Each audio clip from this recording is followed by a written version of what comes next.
Okay, well, I'm back on the exact same day to watch the next episode on my reaction list. I didn't realize how little time it would take to watch two episodes, and I didn't even realize there was two episodes between the episodes. So, observer effect. I'm here, episode 60. I accidentally watched freaking the last two episodes out of order, in reversed order, because freaking the Spotify decided that I skipped the Patreon announcement, and like I accidentally skipped the episode before it, and I had to go back and I don't know. I don't know what I'm doing. I don't use Spotify. Ah! So, observer effect. Recap. Freaking. There's like I opened the tab, I scrolled down, and it lagged, and it put me in spoiler territory. I hate you, fandom Wikia. Okay, well, that happened.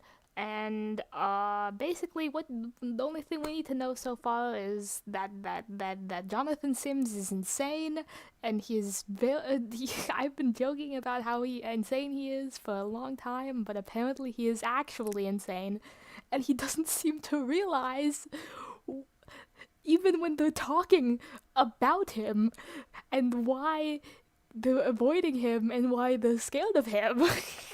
He doesn't seem to register what's going on. He doesn't seem to register that in his head. He's just that lost. Jonathan Sims is out there, and I don't know if he's ever coming back. Jonathan Sims, no. He's left us. He's I love him. He's so fucking funny. Oh my god. Okay. It's just that I'm gonna change my settings because I want the okay. Because Jonathan Sims, like, in the beginning, I made fun of his fucking dry voice where he's like, yeah, obviously bullshit. Like, that is that thing.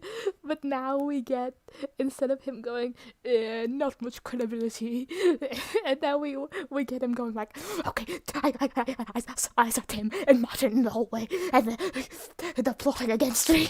It's like, oh my god, Jonathan Sims, calm down. He's dying. He's dying. This is like, I've been making fun of how paranoid he is and like how much he's stalking his coworkers, but like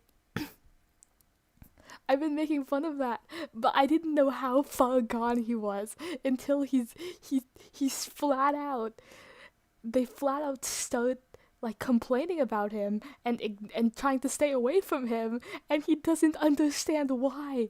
That's like we know he's been paranoid and he's been suspecting them, but like the complete lack of personal awareness that he's displaying at this point is terrifying. It's, oh my god, Jonathan, he's dying. He's not okay. Like, this isn't this isn't funny anymore. It's barely funny, but it shouldn't be. No, Jonathan Sams. It doesn't seem like he's not having a good time. Continuity continuity stuff in the few episodes. What was one of them? One of them was, I know. I just listened to them. Oh my god. Okay. Trail rations. Oh, Recluse is the other one. Oh, the guy. It was about like one of the kids who stayed at the halfway house, on Hilltop Road. The house that the priest tried to go to, and the house that one guy was building, and that used to be a halfway house before that guy like disappeared or something or died. Teenage halfway house. Raymond Fieldings, that's his name. He felt like he was kind of being like puppeteered by this dude, kind of a little bit.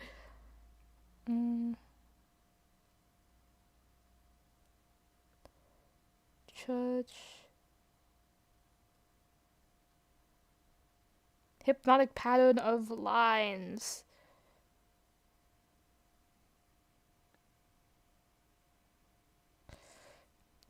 Okay. I was looking at the thing, and it was like the hypnotic pattern had like a link attached on the wiki, so I was like trying to cover to see if like sometimes like you click on a person's name and then it like literally shows like a fucking spoiler like at the beginning, so I was trying to cover like the information on like as soon as I can see like what the entry looked like.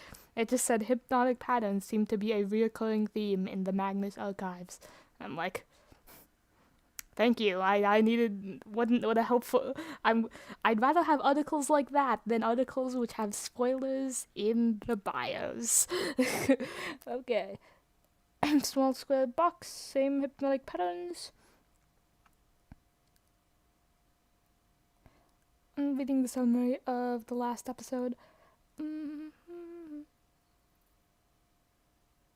Bruh, Ronald could not remember what was going on once he looked at the scary hypnotic table. How many hypnotic tables do we need to have in this series?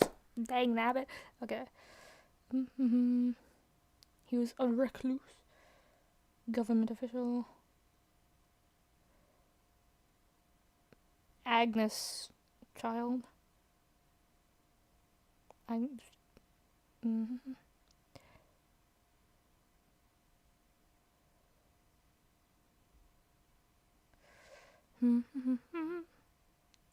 Hypnotic table.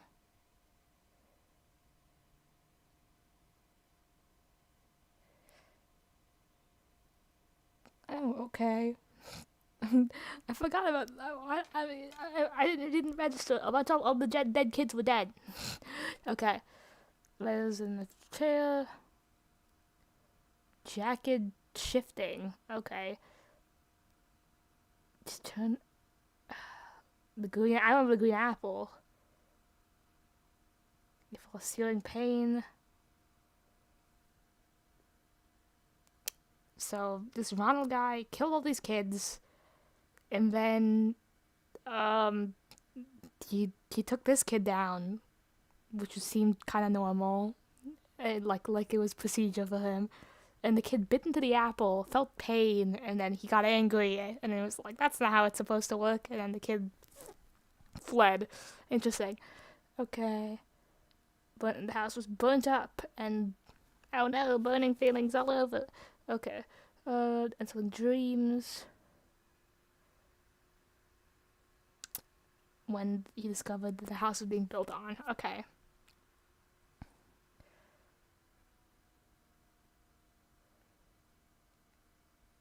Agnes. Oh, the box holding the apple matches description of the box found under the tree. What did it have inside it? Who's Agnes? I don't know who Agnes is. I forgot who Agnes is. Please don't show me a spoiler. Please don't show me a spoiler. Agnes, aliases, affiliations. Agnes Montague. I don't know who that is. I'm not gonna look at whatever it says. Okay. Let me look this up. I have to give like reviews of the past episodes so it doesn't feel like you guys are missing out on something. If anyone's watching this. Why are you watching this? Okay, Agnes.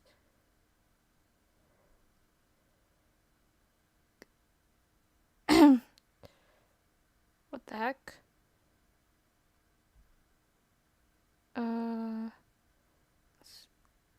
Okay, just a child who stayed at Hilltop Road. And this in episode stayed in episode 8. Just someone from episode 8. Okay. Episode 8. Go all the way to episode 8. Fine, I'll go to episode 8. And look up Agnes. Kissed on the cheek. Weird. Oh, it's telling about the story of Hilltop Road. Someone, the nurse who told the story, said Agnes, 11-year-old.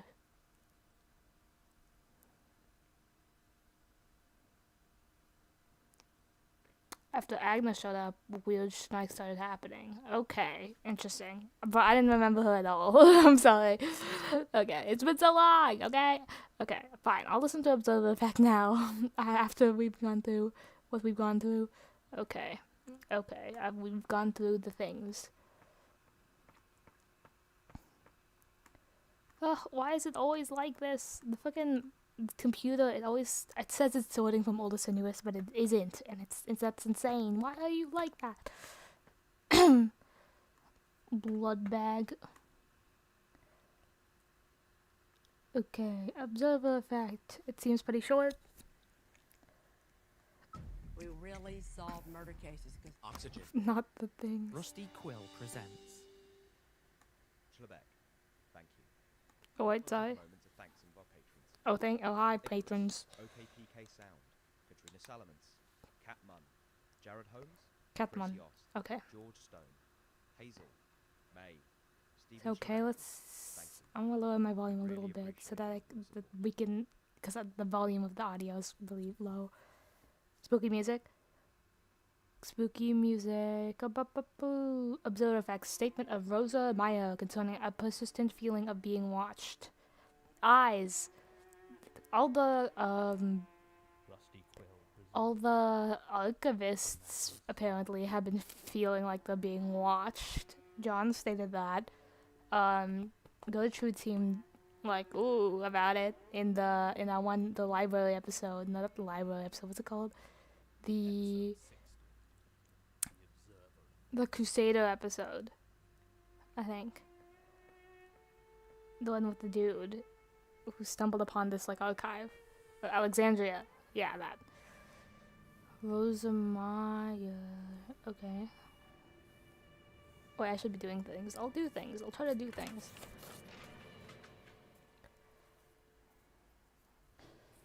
Multitasking. I'm very bad at this. You see. Statement of Rosa Maya concerning a persistent feeling of being watched. Original statement given July 12th, 1972. In Audio recording by 72. Jonathan Okay, that's not Sims, that head old. archivist of the And it's Magnus pretty old, but Archives, you know. London. Statement begins. It's still there. Still watching me. There's nowhere I can go. No place I can hide that it doesn't keep looking at me. I don't know why. No idea what it wants from me, or if it ever had any plans beyond just staring from wherever it is hiding. I can't eat, I can't sleep. It's been months now, and it's still there. You can't see it, I know. I can't see it either, but that doesn't matter. It's the feeling. Because it can see me. That's what matters. I can feel its gaze burrowing into the back of my neck. Does it hate me? Does it just want me to keep living in fear? I don't know why this is happening to me. At first, I thought it was a person, some stalker who just kept hiding. I had this thought that if I kept feeling something was watching me, then it must be a person doing it. There must be someone following me. It's not like I haven't had stalkers before. You I started to have? scan the faces of everyone I passed. I'm to see sorry. if I recognized them, if I'd seen them before anywhere. Did I recognize the man in the green overcoat from the bus this morning? Did that bike messenger loop around the road and pass me again? Not the paranoia. Never. No one was following me, but something was watching. It still is. The strange thing is, it's a feeling I should be used to. I've been watched by people for years.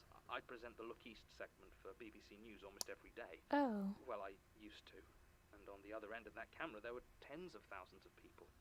But I never Oh, felt so you're like kind of a Sometimes, like a as I kept kind my of eyes local, locked at least on that not camera local, but like reeling off the latest a celebrity. burglaries, I'd try to feel it. Not a Try to celebrity, imagine but like all a the people seeing me, like a watching me. Even then, like I a was trying. It was never like more a dead, empty. down low celebrity, like a Maybe it's just like a well, public I never official, followed. I guess. My job within 2 weeks of this feeling coming over me. I couldn't concentrate. Rip. I All these couldn't people look at losing the their camera. jobs because of Read the the dead existential terrors. words on the page. I ended up having something of an on-air breakdown. I guess it's lucky you're based in London, so you couldn't have seen it. I know the moment it started. Looking back, it all seems so arbitrary. Like a switch suddenly being clicked on, and all at once my life is destroyed. It was 3 months ago in April. I Okay. was doing inventory for some of my brother's estate. It was largely up to me to take care of it after his death. My parents were taking it very hard and weren't well enough themselves to make the journey down to his small house in Southampton to try and organise his meagre possessions. I suppose I wasn't in a good place to begin with. You're not meant to die of a stroke that young. I mean, he was only 38 and he wasn't exactly the healthiest, but it just seemed so unprovoked. I've always been quite religious and believed that things happened for a reason. Blessings Not religious people. virtuous and misfortune to the wicked. In my Magnus Archives. Perhaps you could say that my curiosity was a fault that brought this on me, but I didn't open the box because I was curious. I opened it because I had to in order to Box? fully inventory my dead brother's possessions. I honestly don't think that's okay. a transgression. It wasn't even marked as special. No oak chests or triple locked brass boxes, just another brown cardboard box like any other. I don't think that anything about it struck me as special. Looking back, I feel like it marked itself, that it drew my eye and I would stare at it for longer than the other boxes piled up around his house. The place was so quiet. A lonely testament to Christopher's isolation. He'd never married, and there seemed to be nothing in that dingy home that said he had any friends to speak of. In a lot of ways, it reminded me of my own life. I have friends enough in Norwich, but no family except Christopher and my parents, though I do have my reasons. Still, looking through my late brother's things led to the sort of reflection that makes me uncomfortable, and I was drinking more than I normally would. It was my second day down there when I opened the box. I'd been going through all his old document boxes, and there were a lot. Christopher had worked for the history department at the University of Southampton. I don't know what he specialised in. We never really talked about his work. But based on what I found in his study, he'd written a few books on the subject of ancient myths and fetishes, those objects that were believed by various cultures to have supernatural or religious power imbued within them. His Oh first book was on no. the Holy Cross of Christianity and how it operates as a fetish within our culture. This offended me a little bit. Screw. He was Sorry. trivializing a faith that, as far as I knew, he shared with me. Still, Come I on, he's tried a to read historian. chapter of it on the use of the cross in the vampire myth, but it was very dry and, quite frankly, a bit dull. Most of the boxes were similar, full of notes, Academic clippings, and papers. bits of research that meant absolutely nothing to me. I put these aside to check with Angus Cartwright, one of Christopher's colleagues, who I had contacted to have a look at what papers of his I couldn't understand. Some of the boxes, however, contained what I can only assume was practical research. Fetish objects and totems from all around the world. Small animal figures carved from bones. Strings of glass beads tied together in intricate knotted patterns. Grotesque, quasi-human statuettes made of wood and old leather. Some of them were more than a little bit unsettling, but only one managed to send me spiraling into the place I am now. As I said, it was one of the last boxes I opened on the second day. It was late, and I had already made my way through most of a bottle of wine. The more I think about it, the more I think that opening that box felt no different to any of the others. No odd feelings, no smells, nothing. It was just a box, empty of everything except a single typewritten note and an old hand mirror. Oh Lay no. inside, utterly innocuous. If it was a trap, there was no way to I tell. expect it to be I spooky. picked up the note first. Oh no. Typing was neat. Managed to be Not completely sensitive, even though the innocuous picture seemed object. to be a scrap that had been torn from a larger piece. It read, in all capitals, "Behind you." I'm sure you don't need me to tell you how unsettling it was. I turned and looked almost before I fully understood what I had read. There was a window behind me, with a view of the I sea. hate that. The sky above it. There was nothing there. Disgusting. Nobody walking down the street, Why? cars driving down it, nothing that seemed in any way out of place. I looked back at the note, shrugged, and reached down for the mirror. It was a bit heavier than I had expected. Jesus, no. Under a thick layer of tarnish, the frame seemed to be gold, or at least gold-plated. The glass itself was a bit grimy, but still seemed to be intact. I have no idea how old it was, or what period it might have been made, and though I searched the box thoroughly, I couldn't find anything that might explain where Christopher got it. I looked in the mirror. I was a mess. Hair unwashed, eyes red from crying, lips patchily stained a bruised purple from the wine.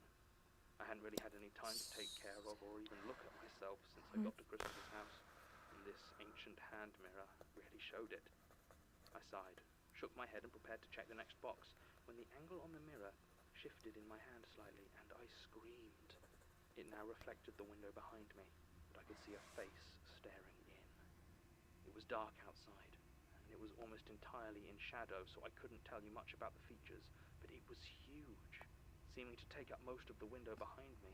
The only thing about it that I could see with any real clarity were the eyes, bright, shining, bulging eyes with pupils so dark it made me feel sick, drinking everything in, watching with a greedy intensity. I could feel its gaze burning into the back of my neck, feel its unblinking eyes. My muscles locked in sudden terror, and the mirror tumbled out of my hand, spinning only once before it hit the floor and shattered into 1,000 tiny shards. 7 years bad luck, isn't it? Maybe that's it. Maybe I have to feel this horrid, aching panic of the eyes I know are following me for 7 years before they finally leave. I hope not. But maybe even that's wishful thinking. Maybe this is now my life forever, and it will never, ever stop. This is gonna end with a post statement where it says she's dead, isn't it? This is one of them, aka most of them. My parents passed away. I couldn't stand for them to lose both children. Obviously, that was when my real problems began. I could write the face off as a brief but horrid hallucination, but the feeling of being under constant scrutiny and observation isn't something I can explain away so easily. I've considered the possibility that I'm just going insane. Being watched is not an uncommon symptom of psychosis or schizophrenia, and I've been keeping an eye out for the other symptoms, but in all other ways I feel fine. It's true, I'm finding it hard to concentrate, but that's only because I can't sleep, because they're watching me, those unseen eyes that hover everywhere and won't let me rest.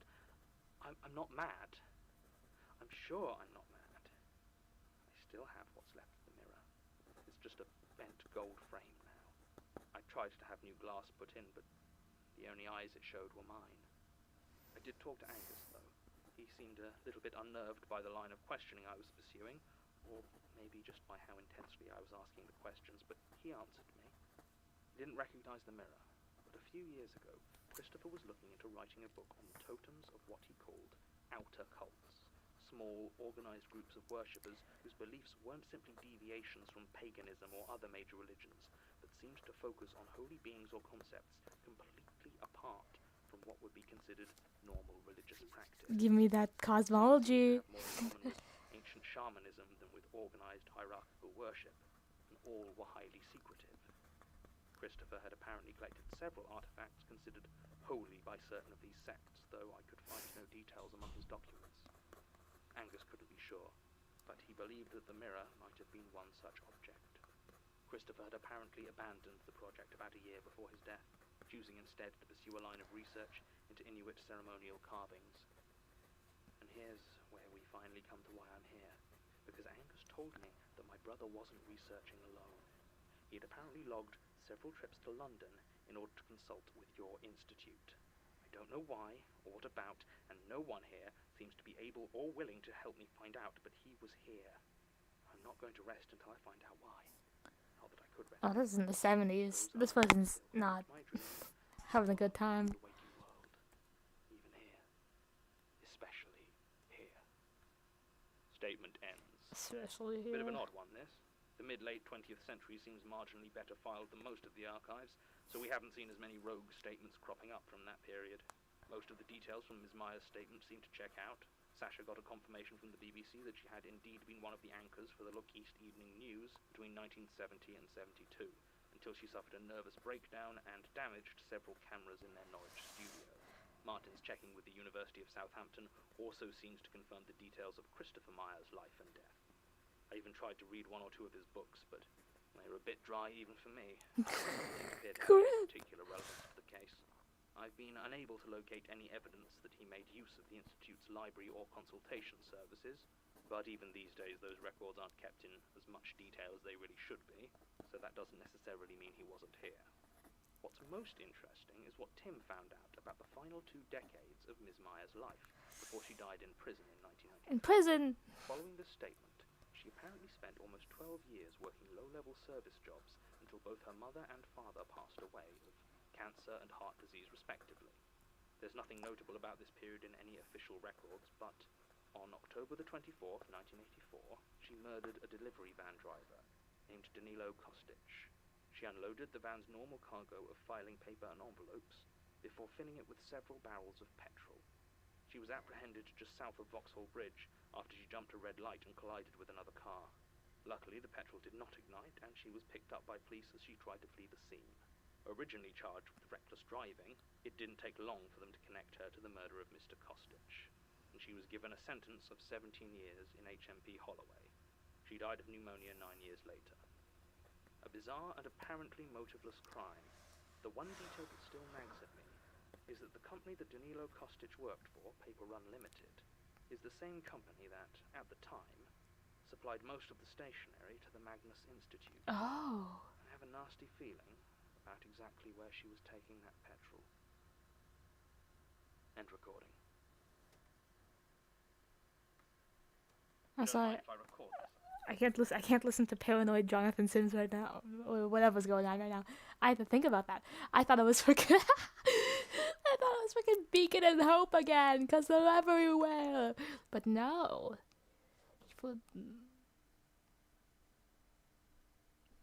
Okay, she filled it up with petrol to take to the Magnus Institute, apparently. She's like, I have to burn the schneik right now. So that company supplied paper to the Magnus Institute. So she was trying to burn the papers of the Magnus Institute, I'm assuming. So maybe it does have something to do with them. Because we know by now that there's something watching at least the archives of the Magnus Institute, or the archivists. And a lot of people feel that feeling of being watched when they're giving these statements. So maybe it does have something to do. Maybe that was, she figured out that was the way to stop it. Like, I have to burn the archives, like, to stop myself from feeling watched. That doesn't excuse the murder, though. I don't know. She probably did this in like a fit of like mania or like just emotional instability. This was like a breaking point for her. Interesting. Okay. Let's hear whatever this is. Well, to be honest, That's kind of one of the things we wanted to talk about. This is an intervention. if you No. thought it was an official disciplinary hearing, John, we can arrange it. Say your piece. It's like, I'm tape recording this. And you've been rather lax as the apprentice incident, and we'd really like To not have to fire to you. make sure that you're doing okay. I understand I've been a bit distant recently. You were watching my house. How about far too close as opposed to distant? I was lying about a murder. That is to say, You think we killed Gertrude? No, it's... Yeah, he does. Maybe. Maybe you did. I don't know. John, this is absurd. This goes far beyond an unhealthy work environment. I'll admit it's partly my fault for letting it get this bad. I should have stepped in earlier. You still don't believe us, do you? It's not that I don't believe. I can't trust you. I mean, you could have done it. Seriously? I don't think it's any of them, Listen to though. yourself. Not right. We've gone Like, at least a not past long Sasha. way beyond right, Martin. There are monsters out there, and I don't know who or where they are, or if any of you. If you want me to trust you, then I'm sorry, but I need evidence. Here. And this is... A copy of all the CCTV from the week Gertrude disappeared. The police finally finished cleaning it up and examining it. Oh, okay. There aren't any cameras in the archive. But there are everywhere else, including all of the entrances into the archive, and across all of the feeds it provides a remarkably detailed account of all of our movements over that week, even yours. And you think this gives everyone an alibi? The police certainly do, but feel free to check it yourself. Thank you. Okay, I then. will. Why are there no cameras in here? What was that? Something with paranoia? And you think this gives everyone an alibi? The police certainly do, but feel free to check it yourself. Thank you. I will. And let's have no more of this paranoia. Okay. I've been examining the CCTV feeds Elias gave me. Yeah. It does seem to provide everyone with a solid alibi, and no one is seen entering or exiting the archives except Gertrude. At least not before Elias goes down and discovers the blood. Gertrude's own movements are somewhat erratic, and she seems to be in and out of the archives at all hours of the day and night. At some points looking rather disheveled. That could stand closer scrutiny later, but for now I can't quite figure out whether this exoneration of my colleagues is more of a relief or a frustration. That means it was someone else, At the very least, it seems I have... which is obvious. It was obvious to me since the beginning. I just hope they haven't entirely lost respect for me. One thing that does You're crazy, man. mind, though, is the renewed significance this puts on the tunnels beneath the archive. It's a As it seems more and more probably likely that she was whoever killed or down there whatever is living down there is the same thing that killed Gertrude. with a gun. And Bang bang. Okay. Interesting. Well, I guess it's better that. Rip. I hope they haven't lost too much respect for me. They're terrified of you. They were.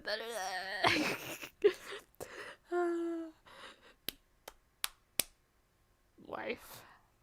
You know.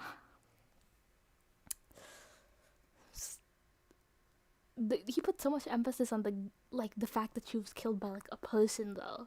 So I'm thinking maybe they got in through the tunnels. She got killed in the tunnels, or they got in through the tunnels. Either or. Like, but by a person. Like they wouldn't make it gunshot wounds for no reason, you know. They made it so that way so that we knew it was like a person, and so that Jonathan Sims would think it was a person. Like, I don't think the fucking tunnel shadow monster shot Gertrude Robinson with a gun. I hope not. Okay. But we confronted Jonathan Sims. He was like, who? He didn't. There was no point of realization where he was like, dang, I've been awful for so long. He was just like, okay. This points my investigation in a different direction. I hope they haven't lost respect for me. And then that's it. Like, Jonathan Sims, for the past, like 20 episodes, you've been stalking them, and they've been freaking out, and you've been freaking out. That's the conclusion to this. Jonathan Sims, please. Nice episode. Interesting episode. Interesting. We're being watched, but this time connected to a mirror. Not the fucking behind you thing. Hatred. Hate that. Anytime any horror thing says look behind you, I will not have it. Literally, stop. I don't like that. That's awful. Good thing I have this fucking wall behind me. Thank you, wall. Disgusting. So I don't like standing in the middle of anywhere. Ugh. Don't like that feeling. Cool episode. Interesting episode. I have no idea where it's gonna go. Really though, like, I have no idea why these episodes in particular are on this list. I have no idea. Like, they're interesting. I guess there was more plot in this one. I suppose, more plot as in the Jonathan Sims going crazy plot. But, I don't know. But I feel like Binary is a silver one, and people really want me to watch that one, so maybe more is gonna happen to that one, who knows. Okay. So that was a cool episode. I don't know what else to say. I don't think I missed anything. I think I'm fine. Signing off into the next dimension and beyond. Let's add that to my outro. Why not? Come on. Peace.